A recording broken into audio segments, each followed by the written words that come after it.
Secret de champion, la volée. Nous allons détailler et étudier le jeu des pros à la volée avec Novak Djokovic.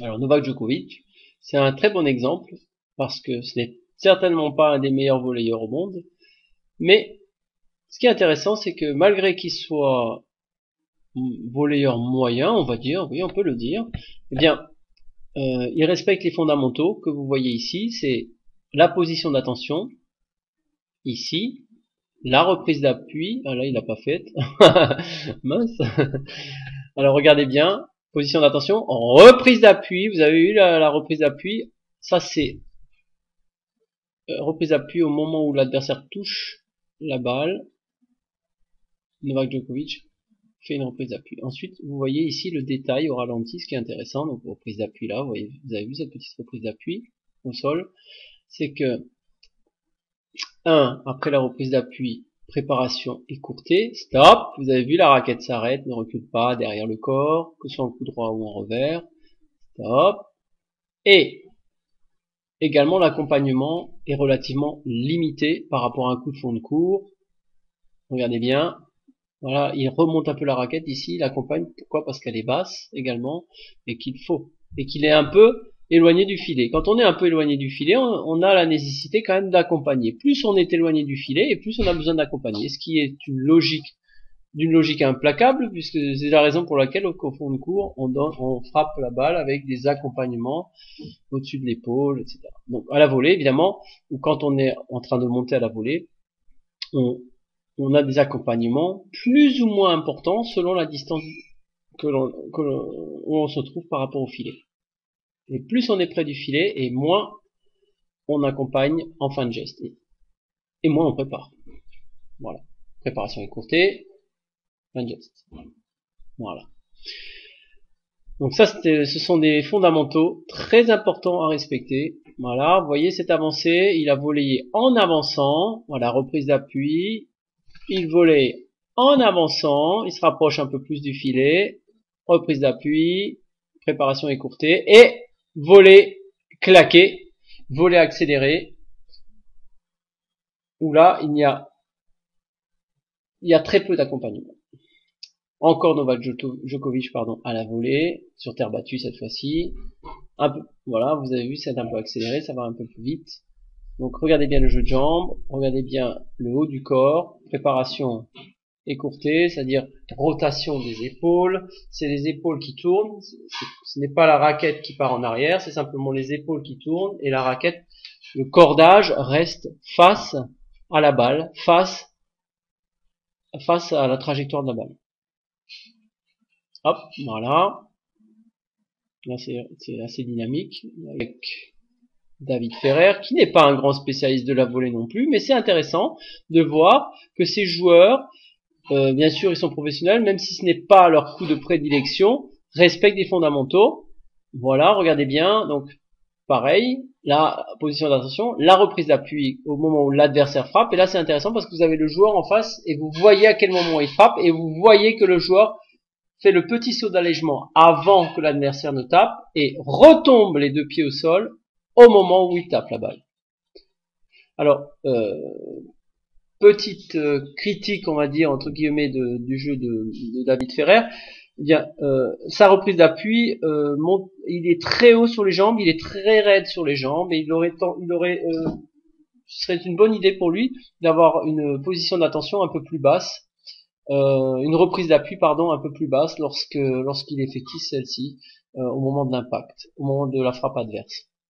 Alors Roger Federer, là c'est la décontraction totale, il est à l'entraînement et plutôt relax, donc vous voyez, par contre regardez les fondamentaux toujours, la reprise d'appui, là par contre il doit être à l'échauffement, ici il est à l'échauffement avant un match, et on voit très bien que il n'a pas le même comportement, même s'il est à l'échauffement, mais regardez bien, rotation des épaules, préparation écourtée, fin de geste écourté, et observez un peu la position des joueurs alors qu'ils effectuent leur volée d'échauffement. C'est très intéressant, que ce soit Novak Djokovic. David Ferrer, je pense, était un peu plus près, ce qui est une erreur aussi. Mais c'est pas un grand volleyeur, donc voilà. Djokovic est meilleur à la volée. Federer évidemment c'est bien meilleur à la volée. Donc regardez bien, préparation écourtée, fin de geste écourté. Mais comme il est pas collé au filet, mais il accompagne quand même un petit peu ce que je vous disais. L'accompagnement se fait en fonction de la distance que l'on a du filet. Là, un petit accompagnement, voilà. Mais regardez bien, replacement, reprise d'appui, orientation des épaules. Voilà, ah là, la balle n'est pas arrivée, elle est restée dans le filet, celle-ci. Il avait commencé à effectuer les fondamentaux. Voilà, attention maintenant. Observons. Position d'attention. Reprise d'appui, orientation des épaules, préparation écourtée, accompagnement écourté. Voilà. Il retourne en position d'attention. Une reprise d'appui au moment de la frappe adverse. Donc, saut d'allègement, reprise d'appui. Voilà. Saut d'allègement avant la frappe adverse. Reprise d'appui au moment de la frappe adverse. Toujours les mêmes bases, toujours les mêmes fondamentaux. Si vous respectez ça à la volée, vous avez de grandes chances d'avoir une volée fluide et efficace. Le poignet est ferme à l'impact. Le poignet ne bouge pas. Ça, c'est un fondamental. Regardez bien, la tête de la raquette est au-dessus du poignet. Voilà. Elle reste, sauf là. Alors, c'est Federer, hein, ne faites pas toujours comme lui. Mais son poignet reste ferme. Hein, même si sa tête de raquette descend après l'impact, le poignet reste ferme. Il fait cela pour couper davantage la volée. Voilà, vous voyez, il donne à sa volée un effet coupé. C'est la raison pour laquelle il effectue ce mouvement un peu plus vers le bas, mais c'est totalement maîtrisé. Mais avant d'arriver à ce genre de résultat, commençons déjà par faire des volées où la tête de la raquette reste à hauteur du poignet au moment de l'impact ou légèrement au-dessus. Voilà. Ne faisons pas comme Richard Gasquet comme là, en train de faire des volées par en dessous, relâcher le poignet. C'est pas le meilleur exemple, Richard Gasquet. Tommy Haas, ex numéro 2 mondial, regardez ce dynamisme à l'échauffement. Et là, il est à l'entraînement, hein, donc il n'est pas du tout en match, mais il a une totale implication dans ce qu'il fait. Regardez, reprise d'appui. Regardez bien, reprise d'appui, orientation des épaules, préparation raccourcie, toujours la même chose. Fin de geste, écourté. Voilà. Et vous voyez où il se situe pour effectuer ses volets d'échauffement et d'entraînement. Il est pratiquement sur la ligne de service. Voilà. Andy Murray, cette séquence-là, pas extraordinaire, peut-être comme ça, ce que vous voyez là, mais il y a quelque chose à en tirer. Vous allez voir tout à l'heure. Déjà là, il fait un entraînement. On lui fait jouer des volets sur lui, des volets basses. Il est obligé de faire des demi-volets, vous voyez. Là, il s'échauffe à des volets sur lui directement, où il est un peu pris. Donc, il a très peu de temps pour le temps de réaction. Donc, il travaille le temps de réaction. Il travaille les demi-volets ici et les volets basses. Vous voyez, voilà, volets basses, volets demi-volets. Très bon entraînement. Et vous allez voir la configuration d'entraînement qu'il a adoptée. Il y a deux joueurs en face de lui. Un qui est à la volée pour accélérer le jeu, pour l'obliger à faire des volets réflexes et des volets où le temps de réaction est moindre.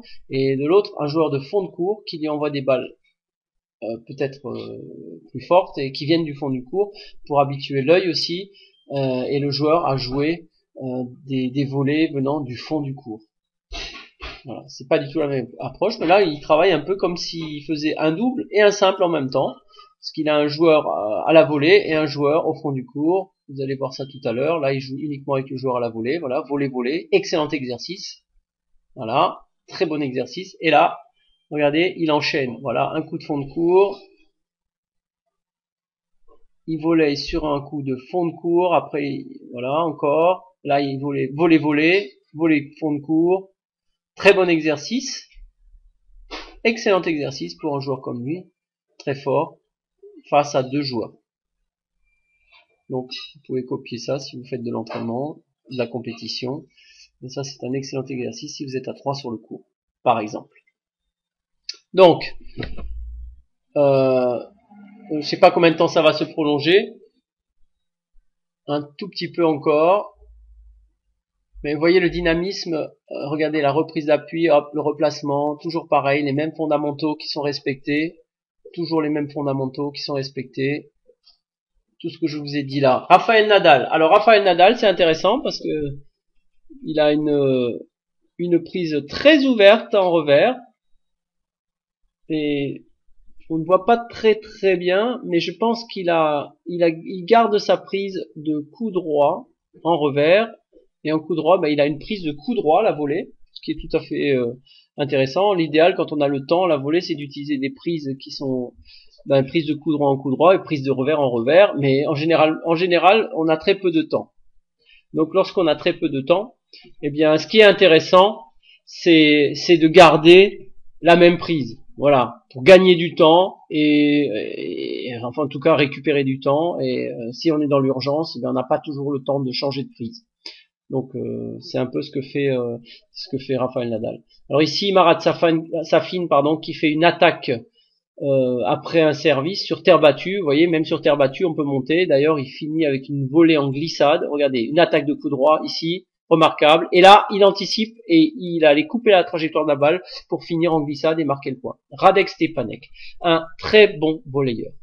Prenez exemple sur ce joueur à la volée parce que c'est magnifique ce qu'il fait. Voilà, volée haute, vous avez vu. Alors, petit ajout à ce que je disais au niveau de la technique.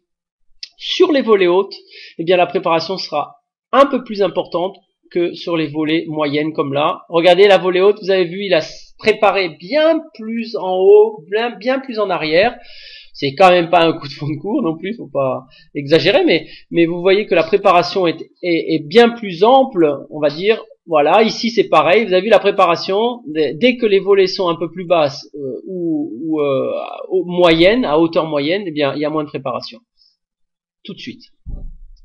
Donc, ce qui conditionne à la volée, les seuls moments où vous allez faire une préparation un peu plus ample, ce sont sur les volées hautes de coup droit et de revers, la préparation est beaucoup plus importante. Mais regardez bien ici, là vous allez voir, reprise d'appui, préparation écourtée, le cordage est face à la balle, le cordage du joueur est face à la balle en fin de préparation, et face à la balle qui arrive, regardez bien, hop, hop, voilà, le cordage est face à la balle, le cordage est face à la balle, et là il a fait deux volées vraiment superbes. Alors là, bien nous avons Fernando Verdasco qui est tranquillement à l'échauffement, à l'entraînement, donc très relax, mais tous les fondamentaux sont là. Position d'attention, reprise d'appui, préparation écourtée, voilà, et fin de geste écourtée sur les volées basses et moyennes, sur les volées moyennes. Et comme il est relativement près du filet, il fait des préparations très très écourtées. En tout cas, je vous remercie. Voilà, on en a fini pour aujourd'hui sur les commentaires concernant la volée. J'espère qu'ils vous seront très très utiles dans votre jeu. Et je vous donne rendez-vous à très très bientôt sur dynamictennis.com. À très bientôt.